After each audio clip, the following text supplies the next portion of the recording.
নমস্কার, আমি Pitika Debnath. Welcome to my channel baby moms lifestyle চ্যানেলে আমার দিদি ও ভাই বোনেদের সবাইকে স্বাগত জানিয়ে আজ আরেকটা নতুন ব্লগ নিয়ে এসেছি তোমাদের সামনে। আশা করি তোমাদের ভালো লাগবে।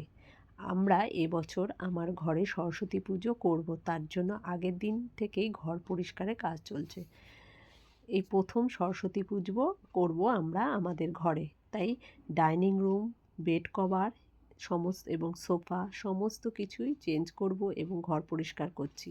সকাল সকাল ঘুম থেকে উঠে বাসি কাজ সেরে লেগে পড়লাম কাজে।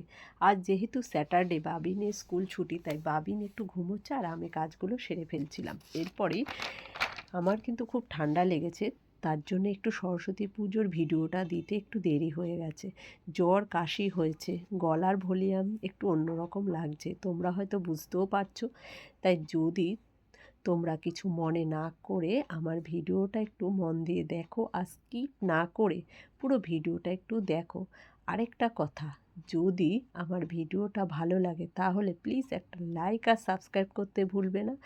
তোমার একটা লাইক আর সাবস্ক্রাইব আমাকে অনেক বেশি আরও নেক্সট ভিডিও বানাতে অনেক বেশি সাহায্য করবে ও অনেক বেশি মোটিভেট করতে সাহায্য করবে। তাহলে দেখতে থাকো নেক্সট ভিডিও। এরপর আমার ছেলের বেডরুমটা একটু পরিষ্কার করব, তার জন্য ওর পুরনো বেড কভারগুলো সমস্ত পাল্টে আবার নতুন বেড কভার সরস্বতী পুজো উপলক্ষে আমি আমার ছেলেদের জন্য বেড কভার এবং আমার রুমের জন্য এনেছি। তাই ওদের জন্য একটু ডিপ কালার এনেছি, আমাদের একটু লাইট কালার। এই সাদা লাল বেড কভারটা কিন্তু আমাদের বেডরুমের, কিন্তু এখন যেহেতু এই ঘরে সরস্বতী পুজো হবে তাই একটু লাইট কালারটাই এ ঘরে পাতলাম। তাই সাদা লালের ওপর বেড কভারটা ওদের ঘরে এই যে নতুন পাচ্ছি। তাই পুরনো বেড কভারগুলোকে সব পাল্টে আবার নতুন বেড কভারগুলো লাগাচ্ছি এবং বালিশের কভারগুলো ওদের ঘরে 3টে বালিশ, 3টে পাশ বালিশ, মোট 6টা, সব ওগুলোকে খুলে পরিষ্কার করে আবার নতুনগুলো লাগিয়ে সেট করে ঘরটা পুরো পরিষ্কার করে ফেললাম, যেহেতু সরস্বতী পুজো করবো এ ঘরে। আর একটু তাড়াহুড়ো করছিলাম, কারণ এইসব কাজ সেরে আমরা একটু মার্কেটে যাব পুজোর বাজার করতে। তাই এবার আমি আমার বেড কভারটাও চেঞ্জ করে ফেললাম আমার রুমে একটু ডিপ কালার, একটু হলুদ দেব। আমি সাধারণত হলুদ, সাদা, লাল বেড কভারটাই পছন্দ করে থাকি। মোটামুটিভাবে এই ঘরটাও সাজিয়ে গুছিয়ে নিলাম। এরপর আমাদের বেডরুমের বেড কভার পাল্টে আবার নতুন একটা বেড কভার পেতে ফেললাম। আমি চেষ্টা করি সবসময় একটু বেড কভারগুলো একটু ডিপ কালারের, হলুদ, অরেঞ্জ এবং লাল এগুলো বেশি, কারণ আমার ছেলেদের, ওরা যেহেতু বাচ্চা, তাই ওদের বেড কভারটা সবসময় একটু ডিপ কালারের উপরে পাতি, কারণ ওরা নোংরাও করে ফেলবে। সাদার ওপরটা আমার ঘরের জন্যই রাখি। একটু তাড়াহুড়ো করছি। এরপরে ডাইনিং টেবিলটাও একটু গুছিয়ে ফেললাম। ডাইনিং টেবিলে প্রথমে একটু মুছে পরিষ্কার করে কলিং দিয়ে সমস্ত কিছু মুছে সব সরিয়ে মুছে পরিষ্কার করে আবার নতুন একটা ডাইনিং টেবিলের জন্য একটা সেট এনেছি পুজো উপলক্ষে, তাই সেটাকে পাতলাম। পেতে তার উপরে ডাইনিং টেবিলের ওপর কভারটা পাতার পর তার উপরে ম্যাটগুলোও দিয়ে দিলাম, যেখানে যেটা থাকে সেটা সুন্দর করে গুছিয়েও দিলাম, একটা সুন্দর সঙ্গে একটা ফুলদানিও দিলাম। সব সুন্দরভাবে গুছিয়ে নেওয়ার পর দেখো কত সুন্দর ঘরটা লাগছে। এরপরেই চলে গেলাম আমার ডাইনিংয়ে সোফার কভার চেঞ্জ করব, কারণ ওটাও আমি কিন্তু প্রতি সপ্তাহে সোমবার করেই চেঞ্জ করি। যেহেতু আজকে সরস্বতী পুজো করব তাই চেঞ্জ তো করতেই হবে, একটু নতুন জিনিস পাতবো, তাই তাড়াহুড়ো করে সোফার কভারটাও পাল্টে ফেললাম। সব পুরনো সব সেটগুলোকে আস্তে আস্তে খুলে নিয়ে সব নতুন কভারগুলোকে পরিয়ে দিলাম আস্তে আস্তে করে। কুশন নতুন কভারগুলোকে সব পরিয়ে ফেললাম আস্তে আস্তে। তারপর একটু ডাইনিং টেবিলটা একটু মুছেও নিলাম, যেহেতু কাঠের সবসময় ধুলো বালি পড়ে থাকে, তাই একটু হালকা হাতে একটু যত মুছবে তত কালারটা আরও কাঠের কালার আরও বাড়ে বলে আর কি। কাঠের জিনিসে যত শুকনো কাপড় দিয়ে মোছা যায় তত গ্লেজটা আরও বাড়ে, তাই একটু চেষ্টা করি সবসময় একটু মুছে পরিষ্কার করে রাখার জন্য। তারপরে নতুন সেটটাও পেতে ফেললাম।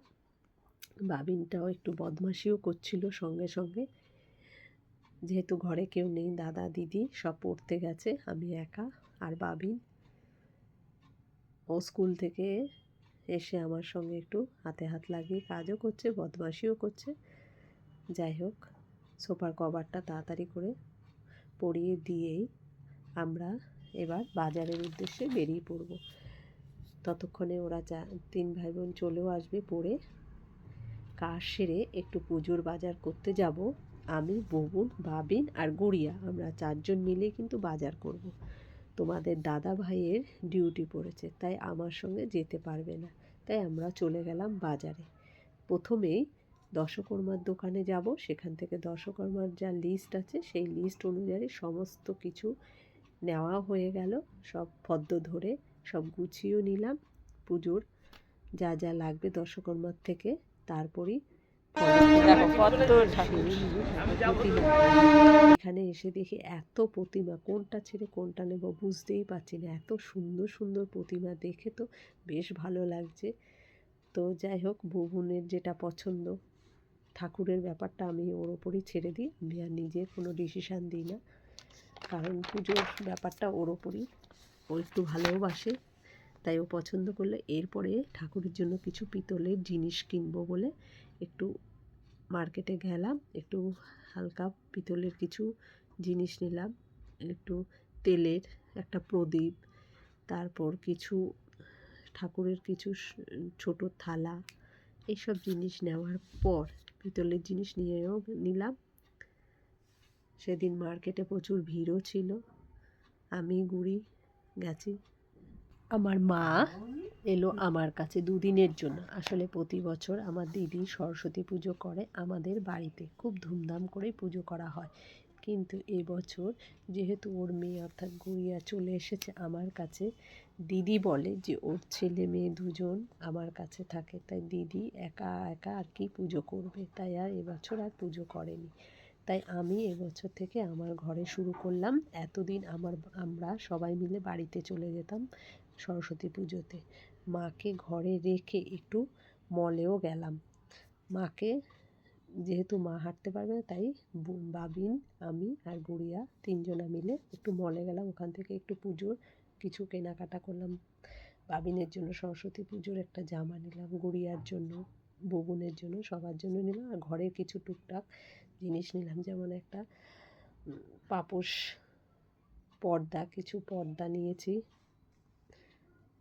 এবং গুড়িয়ার টপ প্যান্ট কিনলাম পুজোয় পরার জন্য। আর বুবুনের জামা ঘরেই ছিল, ওর বার্থডেতে পাওয়া অনেক নতুন জামা ছিল, সেখান থেকে একটা পরেছি। এরপর মল থেকে বাড়ি এসে আমরা তাড়াহুড়ো খাওয়া দাওয়া সেরে বুবুন আলপনা করতে বসে গেছে, ওর সঙ্গে গুড়িয়াও বসে গেছে। বাবিন, ওরা 3 ভাই বসে আলপনা করছে ঠাকুরের সামনে। এটা 2 ভাই বোন মিলেই করছিল। গুড়িয়া খুব একটা ভালো পারে না, তবু ওর দাদার সঙ্গে সঙ্গে হাতে হাত মিলিয়ে করছিল, খুব একটা খারাপও হয়নি। তারপরে গেটের সামনে, ঠাকুরের সামনে করার পরে গেটের সামনেটা হয়ে গেছে। এরপর আমাদের পুজোতে খাওয়া দাওয়া হচ্ছে খিচুড়ি আর বাঁধাকপি। সেটা কিন্তু তোমাদের দাদাভাই করে দিয়েছে, যেহেতু আমরা উপোস আছি বলে এদিকটা আর আসেনি, খাওয়া দাওয়ার দিকটা আর দেখিনি।